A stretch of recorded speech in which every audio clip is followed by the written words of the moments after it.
Good morning, good afternoon, or good evening, depending upon where you live around the world. Well, this is what happens when it's a wet Sunday and I've got nothing to do outside. I make another video. I have adjusted slightly the hub, and of course we've got the different heights of our brackets, and with the bracket height I suggest at this stage it's a trial run that we lift the hub or lower to our highest bracket and do the same on the bottom. We extend the hub down to the lowest point of the bracket. That way now, this is the brackets themselves are 75 millimeters high, and the center hub itself, the ring, is 83 millimeters long.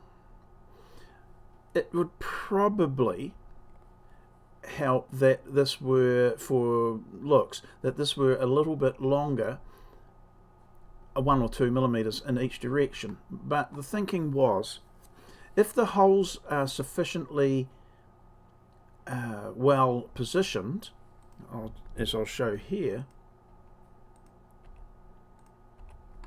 then it will help to align the brackets themselves. These ones will have a little bit excess on top and a little bit on the bottom, and I think that's actually aesthetically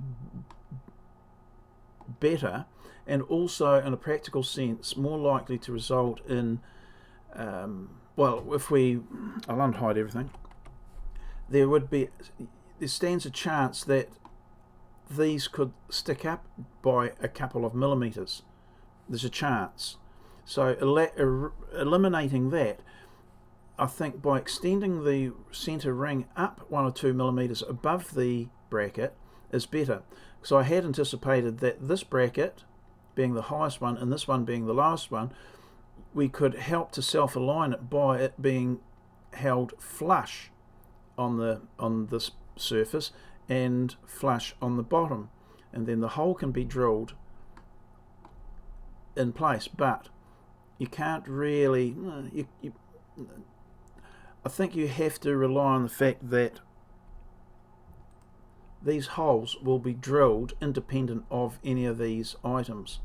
Now, it's possible that you set up a jig for that, but I think that knowing the height of the hole, and of course its rotational placement, you go ahead and drill it at that point, and that allows for your fudge factor that by having the ring a little bit higher allows for the fudge factor that you might get this 1 or so millimeters skewed in the wrong height or position.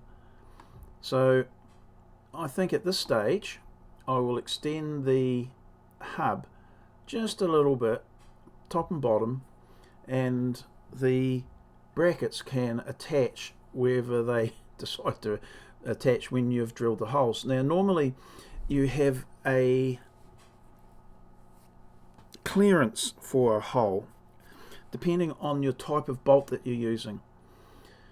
Some bolts have a shouldered end where they penetrate surfaces.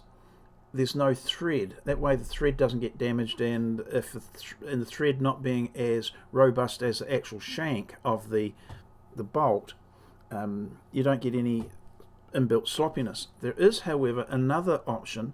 If these were held in place, that a tap could be run through and thread the wall of the inner tube. I don't suggest threading this and this is wise, because you can get some separation, and one of the things we wanted was to be able to try and crush the two segments such that the smaller diameter of the bracket and compared to the outer leaves a little gap, and that gap can effectively be crushed together, giving those high pressure points on these two edges. It may well be that all the pressure needs to come from the nut itself, pulling the two, so threading this yeah, might not be such a good idea as I had been contemplating.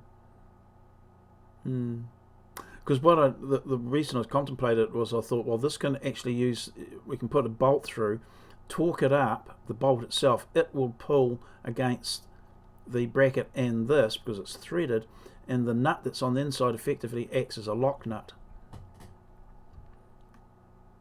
Pondering it, I think that if we had to rely on that, then there might be more of an issue to construct it in that manner and it work well. I think just relying on the fact that we've got a nylock nut on the inside will be sufficient. Some thoughts there. Okay, so that was it again. Nothing earth-shatteringly new, but it just shows that we've progressed a little bit further along.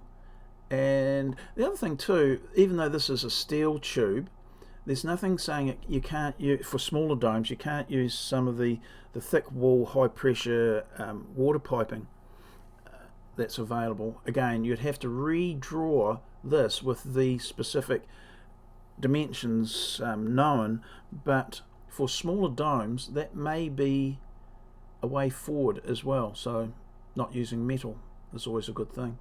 And these could be a bit lighter. I've seen one version where it was actually for an umbrella that I mentioned earlier. Well, these are actually bent, and they have, so it's one piece, and the base piece here is curved to match the center wooden donut, and the legs bent up. So that's another option for the lighter domes, but getting that bent well and correctly, I'm not too sure how we'd go about that. You'd have to talk to an engineer, which I'm not.